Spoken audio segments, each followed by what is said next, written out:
Parce que les choses ne marchent pas comme on le voulait. Parce que moi, je suis en train... C'est tir à blanc, c'est des balles blanches. Tu permets, c'est pas pour tuer, quand même. Vous permettez que je termine, en fait. Ok, vas-y. J'ai la parole, vous me volez la suite. Ok, vas-y.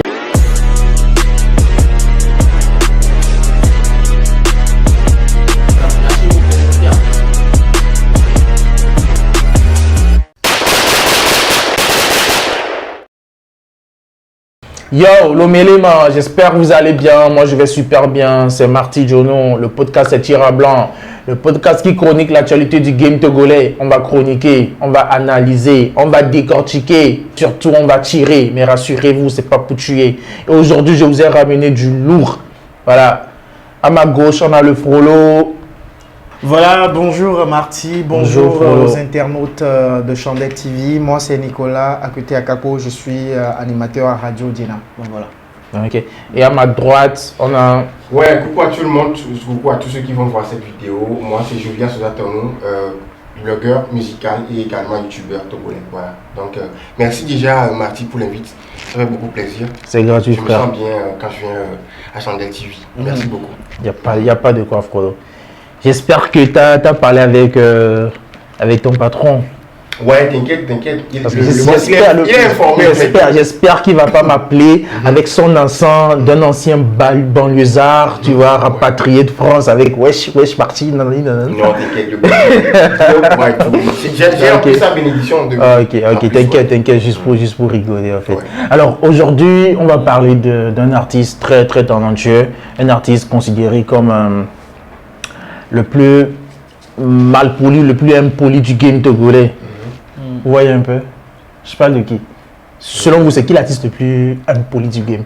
Moi je pense que ça va de soi. Hein. Donc nous sommes du à la télé. Là déjà quand tu dis l'artiste le plus impoli, moi, pas impoli dans le sens où on l'insulte, mais selon son attitude qu'il adopte et tout, je pense que cet artiste-là, il y a deux personnes qui me viennent à l'idée rapidement. Il y a Setlo qui me vient à l'idée. Et il y a aussi qui me vient à l'idée. Je pense qu'il y a Puy aussi. Hein. Ouais. Okay. Il y a aussi Puy, ouais. Je vois. Okay. Aujourd'hui, on va parler de Setlo. Okay. Voilà, l'artiste le plus impoli du game. Mais j'invente rien. Hein. J'invente rien. C'est ce que les gens racontent en fait. Et déjà, je l'ai eu en interview. Je lui ai posé la question. Il pense quoi quand on dit qu'il est l'artiste le plus impoli? Et apparemment, il est déjà au courant. Il sait très bien que ça se raconte un peu partout. Donc, nous, on n'invente rien en fait. C'est l'artiste le plus impoli du game. Ça se dit partout et voilà. Allez regarder l'interview qu'on a eu à faire. Il y a déjà, je pense, 4 ou 6 mois de cela et tout. Donc, c'est pas nouveau en fait. Et déjà, quel est le son de cette qui vous a le plus marqué? Tu es d'accord que c'est un tube maker? Depuis un moment, il s'est inscrit sur la liste des tube makers en tant qu'artiste togolais et tout. Ça, personne ne peut nier, tu vois. Maintenant, parlant du son qui m'a plus marqué de Setlo, est-ce que tu veux parler du son depuis sa carrière ou récemment? Non, depuis sa carrière. Depuis toujours en fait. Il doit avoir un son qui t'a vraiment marqué. Même si c'est plusieurs sons, mais tu dois choisir au moins un son qui t'a vraiment marqué. Là, je vais réfléchir pendant que le titre. Nicolas, donc je te donne la parole. Oui, moi je dirais que Setlo, c'est un artiste atypique et il aime vraiment ses fanatiques par rapport à ce qu'ils vivent. Je veux dire le milieu dans lequel il est ressorti. Donc moi, je le suis très souvent et parce qu'il relate carrément nos faits. Donc la chanson qui m'a le plus marqué, je vais dire 2 chansons.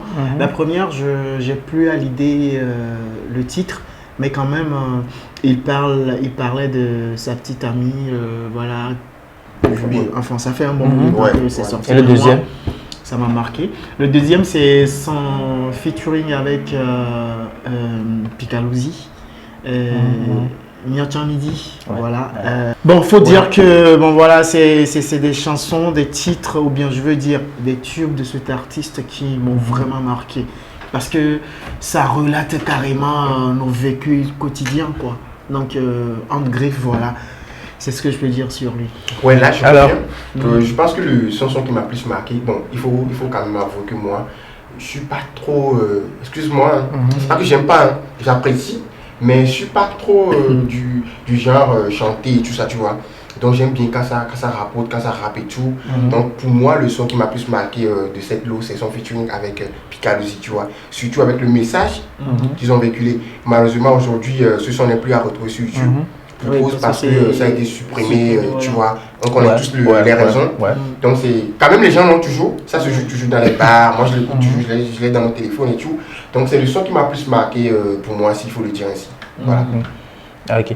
Ben, moi, le son qui m'a vraiment marqué, c'est, voilà, je retourne en arrière, c'est Get To Get. Mais maintenant, si je dois parler de maintenant, là, son featuring avec Picalosi, franchement, c'est un chef-d'œuvre, c'est un hymne en fait pour les gars du ghetto, tout ça, les gars, mais pas forcément les gars du ghetto, tous ces gars qui essaient de s'en sortir en fait, tu vois. Voilà, c'est un son pour la jeunesse togolaise, quand tu vois, on se bat jour et nuit pour s'en sortir et tout. Voilà. Et aujourd'hui, la question que je me pose, parce que j'ai eu à analyser les trucs, à voir les choses et tout, c'est que le gars, il fait que enchaîner des projets. 2021, en pleine crise sanitaire, avec ces histoires de Covid où, voilà, c'est plus trop ça, tu vois, il n'y a plus de concerts, voilà, il y a quelques boîtes, voilà, qui fonctionnent toujours avec des showcases, mais c'est plus trop ça. Mais le gars, il enchaîne que des projets. Il a vraiment bossé, 2021, il a vraiment bossé. Il enchaîne des collaborations, des projets, son single qui est sorti et tout. Et là, il annonce son album. Alors, mais, la question que je me pose, c'est est-ce que c'est une bonne stratégie? Sachant très bien que nous sommes en pleine crise sanitaire où voilà, les trucs sont bloqués et tout, et ben lui, il dépense, il fait que dépenser. On sait très bien qu'il dépense en fait. Déjà, son clip avec lui, la dernière fois, ben, t'as vu les mois, t'as vu un peu. J'ai réagi à ça. Voilà, avec tous ces motards qui sont derrière. Mais il a payé tous ces motards. Hein. Moi, je suis au courant, je sais pourquoi je dis ça. Il a payé tous ces motards, tout ça. Mais en pleine crise sanitaire et tout. Bonne stratégie, selon vous? Bon, bonne stratégie, je dirais, chaque artiste en fait a un staff derrière lui qui travaille. Et tout le monde sait la période carrément que l'humanité traverse en ce moment. Rester tout juste dans son coin à attendre que les choses redeviennent normales, je pense que c'est pas la meilleure des choses. Donc il faut vraiment voilà, mettre vraiment la main à la pâte.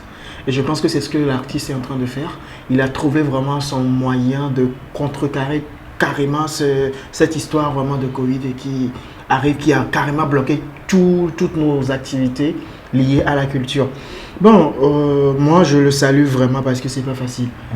Et je salue encore une fois, c'est son staff qui fait un travail remarquable.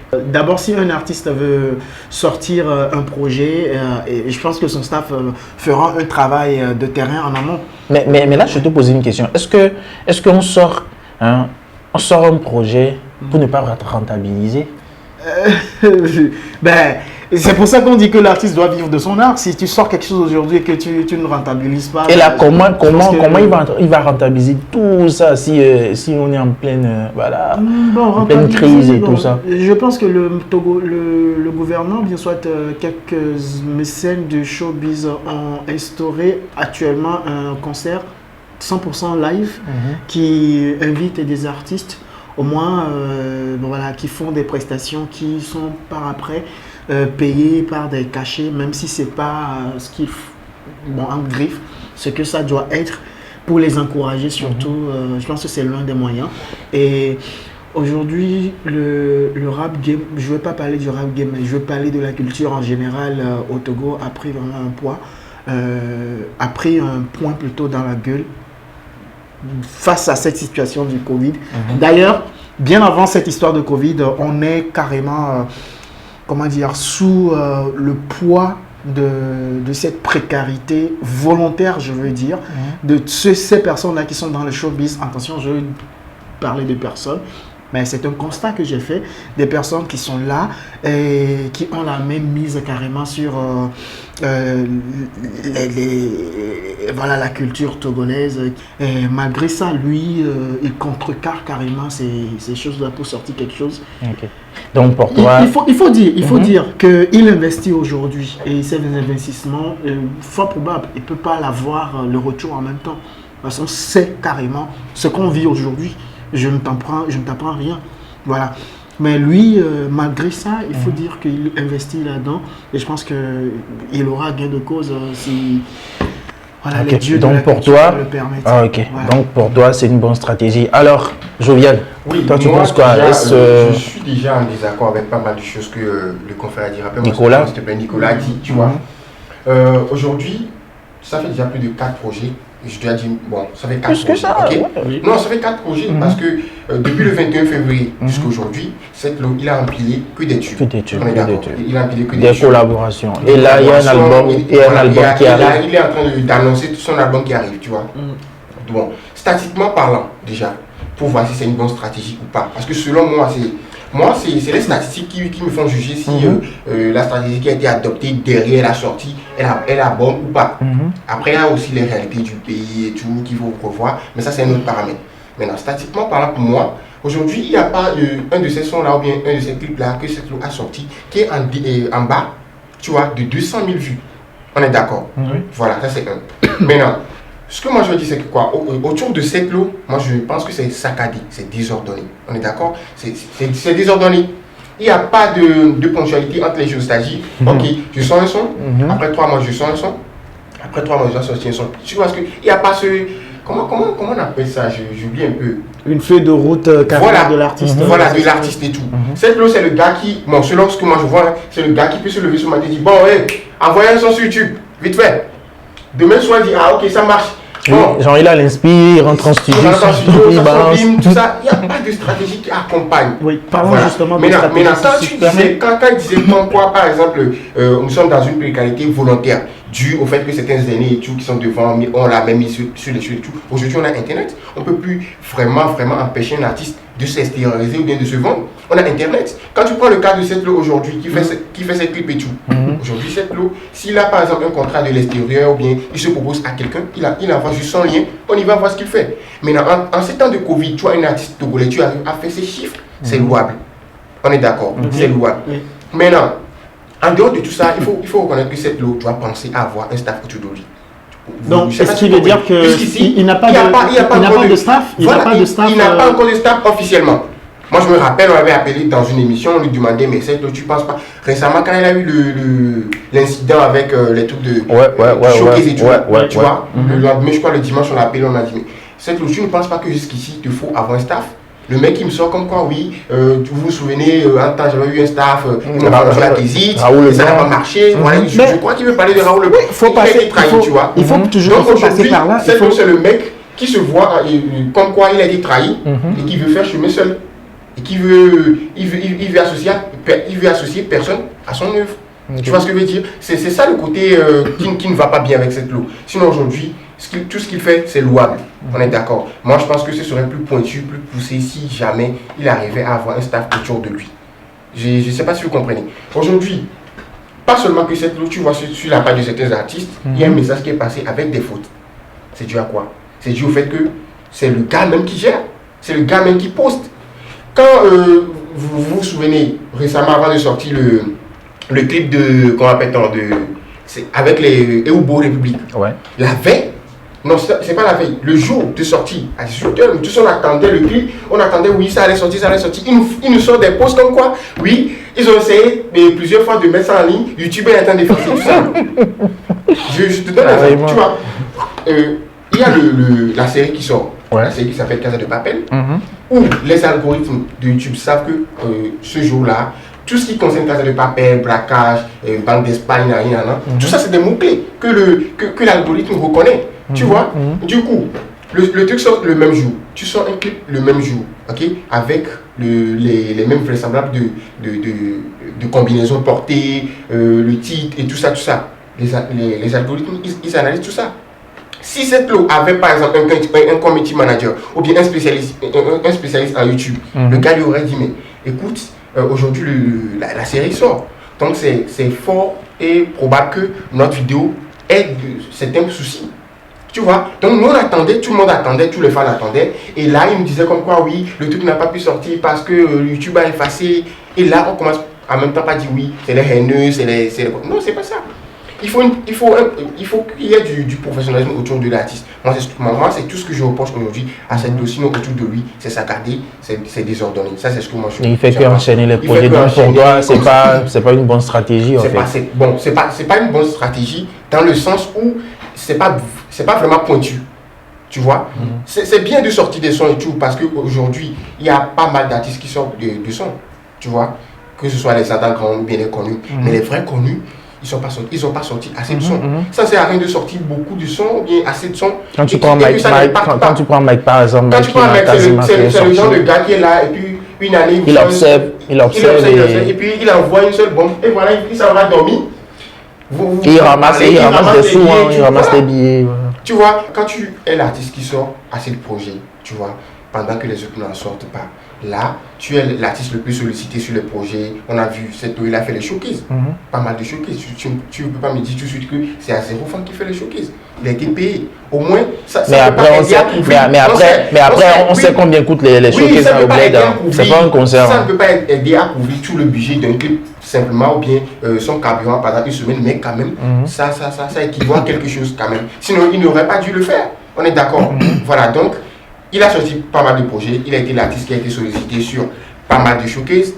Et également, actuellement, je pense qu'il est l'artiste qui a fait pas mal de collaborations cette année aussi. Parce qu'il en a fait une avec Chat, qui a beaucoup marché. On espère peut-être que ça sera le tube de l'année, de la collaboration de l'année. Donc, Seth Lo, c'est un artiste aujourd'hui, il est au paroxysme de son art, mais je pense qu'autour de lui, ça doit être organisé. Ça ne doit pas être un désordre et du bouillabaisse. Voilà. Ok, alors, les avis divergent. Et lâchez un commentaire en ce que vous pensez et tout, si vous êtes d'accord, si c'est une bonne stratégie ou pas. S'il ne gagne pas, je crois, s'il ne gagne pas, s'il n'est pas de retour conséquente, je pense qu'il ne pourra pas continuer par le faire. C'est parce qu'il croit vraiment ce qu'il fait. Et je précise qu'il le fait sur fond propre parce qu'il n'a pas de producteur. Qu'il n'a pas de producteur, mais pourtant, il continue toujours de le faire. Ben, c'est à apprécier, s'il vous plaît. Oui. Parce que il faut dire, s'il vous plaît, pardon, il faut dire que on a tous les artistes qui sont au niveau de Seth Lo aujourd'hui. Combien en ont sorti de sons comme ça? Mais c'est pas stratégique. Ils savent que c'est pas le bon moment pour sortir un son. Si on n'aura pas les retours. Il y a toujours un staff, bien sûr, malgré que tu viens de le dire qu'il n'y a pas de staff. Faut vraiment un travail, approcher l'artiste, de savoir vraiment pourquoi en fait s'il te plaît, pourquoi il a dit quoi? Il a été trahi par le passé, donc aujourd'hui il veut plus de staff, il gère tout lui-même. Donc ce qui veut dire qu'il a sa raison d'aller seul. Est-ce que c'est la bonne? Si c'est la bonne ou pas, c'est à lui de nous le dire. Il disait comme quoi il évolue sur ses fonds propres. Ok. Il faut reconnaître qu'à un moment donné, certains artistes ont développé un instinct de suivi dans le sens où ils ont aujourd'hui des activités parallèles au fait qu'ils sont artistes. On est d'accord. Je pense que cette il a son propre business qui lui rapporte. Et c'est là qu'il puise maintenant pour mettre dans la musique. Même si aujourd'hui on reconnaît qu'aujourd'hui autour de cette il y a pas mal de mécènes. Quand je parle par exemple, c'est pas moi qui vous informe, tout le monde est au courant de sa maison qu'il a été offert par quelqu'un, c'est sa voiture qu'il a été offerte, tout ça c'est des mécènes, ça peut venir à tout moment, mais ça ne vient pas à tout le monde. Donc ils ont développé dans le sens où ils ont leur propre business et ils puissent là-bas pour mettre dedans. Dis-moi, si maintenant je suis d'accord qu'il attend. Tu permets, aujourd'hui, Internet est un miroir où tu peux venir te miroiter, quelqu'un de l'extérieur peut te voir, il t'appelle. Aujourd'hui, à l'heure où nous parlons, c'est que l'on n'importe où. Il a fait comprendre à ses fans comme quoi il est en Côte d'Ivoire. S'il arrive en Côte d'Ivoire et qu'il va par exemple visiter Universal ou quoi que ce soit, ou bien il veut percer sur une scène, il dit juste taper Seth Lo sur YouTube.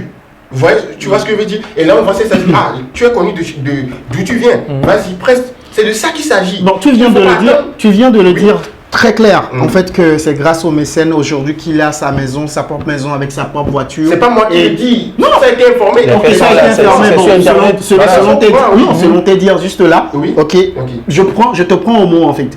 Voilà. Tu viens de le dire qu'il a été payé, sa maison qui a été payée, sa voiture et actuellement il est en voyage. Je me demande s'il ne travaille pas. S'il est resté là à se morfondre dans son coin, comme d'autres artistes le font, le talent y est. Une chose est d'avoir le talent et une chose aussi de travailler ce talent pour obtenir un résultat.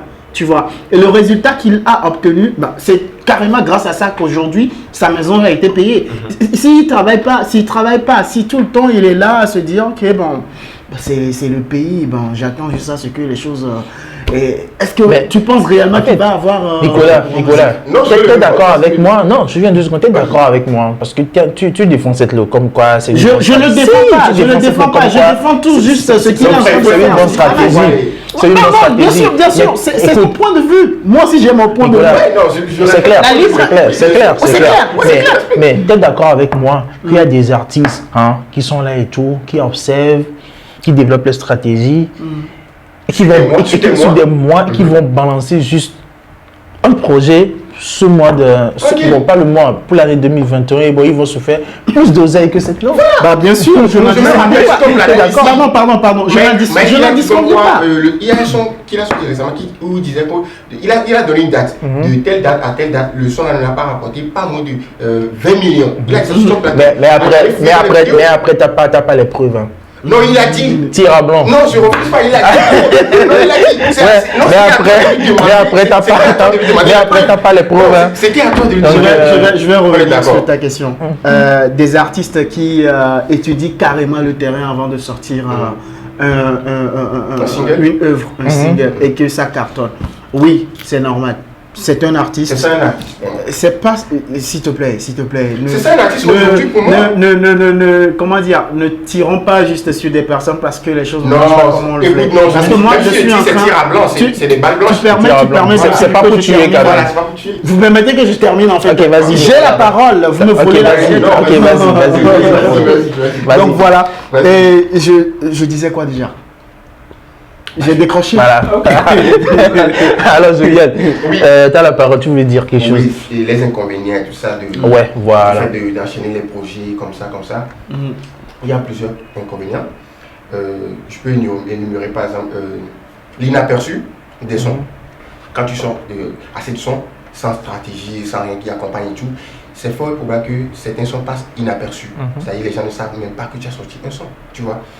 Il y a plein d'exemples. Les gens le savent, c'est pas moi qui vais donner le nom, on va dire oui. Non, mais vas-y, c'est tir à blanc, vas-y. Quand tu prends par exemple l'artiste compétent Picalosi, ok, le toit il a fait le bilan où il disait qu'il a sorti pas mal de sons. Aujourd'hui, combien de sons qu'il a sortis en 2021 ont vraiment moussé? Tu vois, il y a des sons qui sont passés inaperçus. C'est quand je vais commencer par jouer, je dis ah ouais, il a sorti ce son aussi. Tu vois ce que je veux dire? Mais là, c'est là où moi je couronne maintenant cette loup. Il a su surpasser tout ça. Tous les sons que cette loi a joué, il a sorti plutôt. C'est des tubes. C'est là où moi je collaboration, comment il arrive à le faire à lui seul, sans équipe autour de lui, sans stratégie, sans pile, mais ça sort, c'est toujours tube. Donc c'est là où moi je le tire des chapeaux, c'est là où je lui jette des fleurs, même si je sais que ces fleurs là vont faner. C'est là où moi je le couronne. Franchement, c'est bien. Alors, le débat continue chez vous. Lâchez vos commentaires. Selon vous, est-ce une bonne stratégie? Nicolas a dit oui. Jovial n'est pas d'accord. Ouais, je suis pas d'accord. Moi, je suis entre les deux. Et vous, lâchez vos commentaires. Et à la prochaine. Je vous adore. Ciao. Chandler TV sur Instagram, Facebook, YouTube. On est revenu pour de vrai.